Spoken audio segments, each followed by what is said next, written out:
Olá a todos, neste segundo vídeo relativo ao projeto A Proporção Áurea, irei fazer a explicação da investigação 2, a investigação 3 e a investigação 4 e iremos analisar o que deverás fazer então no teu relatório individual. A investigação 2 será feita então pelo terceiro e pelo quarto elementos do grupo e o objetivo é fazer uma construção rigorosa de um retângulo de ouro por um dos processos apresentados no episódio A Proporção Divina, parte 2, apresentando os passos de construção, demonstrando a existência do número de ouro, com a divisão do comprimento pela largura do retângulo obtido, seguindo os seguintes passos. Temos aqui 4 passos que o terceiro e o quarto elementos do grupo deverão então cumprir. Começamos aqui pelo primeiro passo. Construir rigorosamente um retângulo do GeoGebra, utilizando um dos processos apresentados no episódio A Proporção Divina, parte 2. O primeiro retângulo de ouro apresentado aparece a primeira construção a 1 minuto e 32 segundos. E a segunda construção do retângulo de ouro aparece aos 2 minutos e 27 segundos do episódio A Proporção Divina, parte 2. O primeiro processo de construção do retângulo de ouro que aparece no vídeo da parte 2, ao 1 minuto e 32 segundos, sugere que façamos a construção de quadrados. O que é que acontece? Por defeito, o GeoGebra coloca sempre as letras. Se tu não quiseres que as letras apareçam, porque podem ser vários quadrados que tenhas que desenhar, 4, 5, 6, 7 quadrados, e vão sucessivamente aparecer as letras, poderás ir aqui às opções, rotulagem, nenhum objeto novo. E então já não nos vai aparecer aqui as letras. O que sugere no vídeo, muito simples, é a construção de dois quadrados quaisquer, juntos, ok? Aqui já um juntos. O próximo lado vou utilizar aqui este ponto e utilizar aqui um quadrado um bocadinho maior. Não tem que ser, atenção, o primeiro era 1 por 1, este quadrado aqui é 3 por 3, mas não tem que ser 3 por 3, atenção, pode ser 2 por 2, 4 por 4, dois quadrados quaisquer e a construção do quadrado que se faz a seguir, utilizando aqui sempre os lados que vimos aqui da construção dos dois que temos aqui, será sempre a soma, o lado desse quadrado novo, será sempre a soma dos lados destes dois quadrados construídos. O primeiro é de lado 1, este é lado 3, então teremos que construir aqui ao lado um quadrado de lado 4. Deverás construir uns quantos quadrados, seguindo sempre esta sugestão, tal e qual como aparece no vídeo, até chegares a um retângulo grande. Não há aqui limite. Podes fazer com 7, com 8, com 9, com 10. O espantoso é que quando divides a distância do comprimento pela largura, vai-te dar o comprimento pela largura, vai-te dar o valor aproximado do número de ouro. Cuidados a ter em conta, certifica-te se são mesmo quadrados que estás a desenhar e a determinada altura, se te vires sem espaço, o que é que podes fazer? Com o scroll podes aumentar ou diminuir de forma a que consigas arranjar aqui mais espaço para continuares a desenhar os teus quadrados. Continuando este processo, poderás parar quando quiseres. No retângulo obtido, deverás então, tal como foi explicado no vídeo 1, relativo à explicação aqui do projeto da Proporção Áurea, deverás então dividir o comprimento pela largura e certificar-te que o resultado obtido é um valor aproximado do numerador, tal como se apresenta aqui do lado direito. Ou seja, é fazer o comprimento aqui do terceiro, do segundo e do terceiro passo. Determinar o comprimento e a largura do retângulo maior obtido, quando decidires parar, e depois utilizando a calculadora, quer do computador, se estiveres a gravar em tela, quer de uma calculadora tua, se estiveres a gravar com o telefone, utilizando a máquina a calcular, dividir então o comprimento pela largura e certificar-se que o resultado obtido é efetivamente um valor aproximado do número de ouro.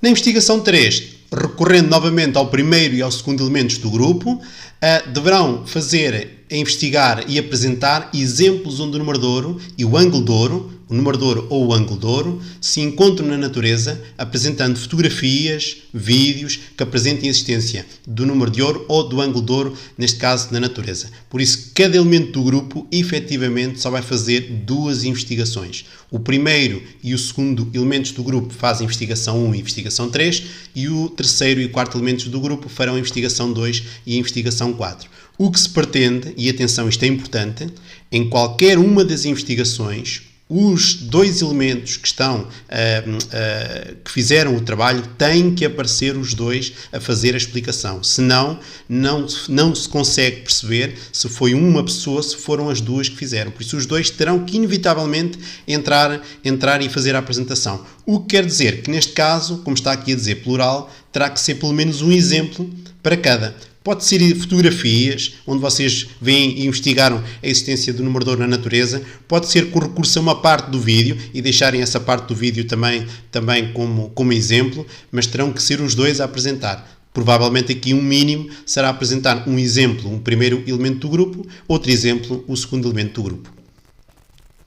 Da mesma forma, o terceiro e o quarto elementos do grupo, na investigação 4, terão que investigar, e apresentar exemplos onde o numerador existe e foi aplicado ao longo dos tempos ou nos dias de hoje na arquitetura, na arte, em exemplos que tínhamos no nosso dia-a-dia, apresentando também fotografias ou vídeos onde apresentem a aplicação ou a existência do numerador ao longo dos tempos ou nos dias de hoje nestas duas áreas. Não tem que ser só estas duas áreas, mas efetivamente se tu investigares, verás que na arte existem alguns exemplos, como visto nos vídeos da série Isto é Matemática, e que na arquitetura também. Então o que se pretende, se calhar com a mesma lógica daquilo que expliquei agora anteriormente, o terceiro e o quarto elemento do grupo, pelo menos um exemplo, e aqui poderemos até se podem dividir, um exemplo que seja na arquitetura, por exemplo, outro que seja na arte, mas pelo menos dois exemplos. Um a ser apresentado pelo terceiro elemento do grupo e o outro a ser apresentado pelo quarto elemento do grupo. Quer a investigação 3, quer a investigação 4, é dar aso à vossa investigação e ir à procura de exemplos que existam na investigação 3 na natureza e aqui na investigação 4 na arquitetura e na arte, onde possam aparecer então aqui o numerador. A segunda parte do trabalho consta de um relatório individual. O que é que se pretende que se faças no relatório individual? Pretende-se que faças duas coisas. Neste caso, respondas em duas partes, num caso a responder a estas questões que estão aqui nesta primeira parte do relatório e na segunda parte responder ao conjunto de questões que lá estão. Nesta primeira parte do relatório, o que se pretende saber é fazer um balanço da tua participação do grupo, da tua participação no trabalho de grupo e da participação também dos teus colegas, ou seja, do trabalho em grupo, como é que correu. Estas perguntas que estão aqui deverão ser respondidas todas. Como gostaste de trabalhar em grupo? Como é que dividiram o trabalho? Quantas vezes ou quantas horas se juntaram para trabalhar? Quais foram as dificuldades que o teu grupo enfrentou?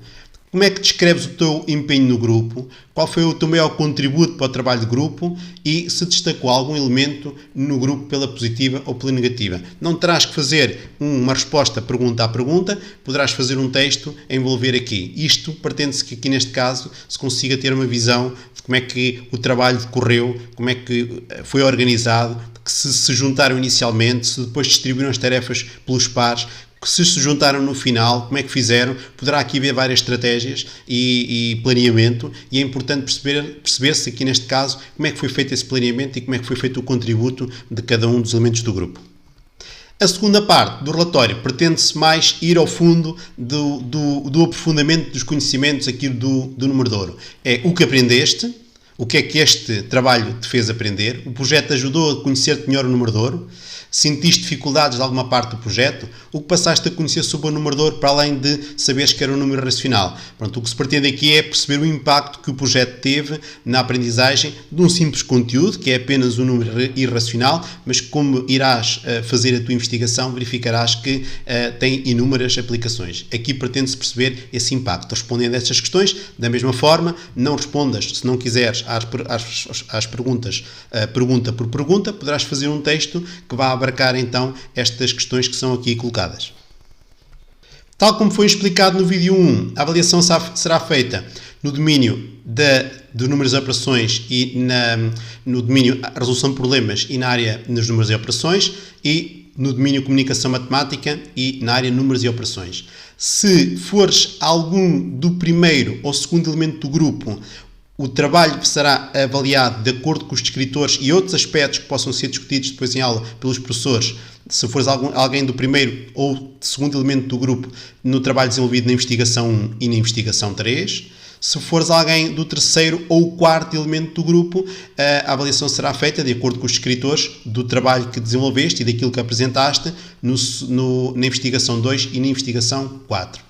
No caso da comunicação, se fores alguém do primeiro ou segundo elemento do grupo, de acordo com a investigação, o trabalho, a apresentação feita na investigação 1 e na investigação 3. Se fores algum do terceiro ou quarto elemento do grupo, novamente da investigação 2, da apresentação que fizeste e da exposição que fizeste na investigação 2 e na investigação 4. Neste caso, na comunicação, também será incluído o relatório individual. Volto a realçar, muito importante, resposta às questões todas colocadas no relatório individual. Muito importante.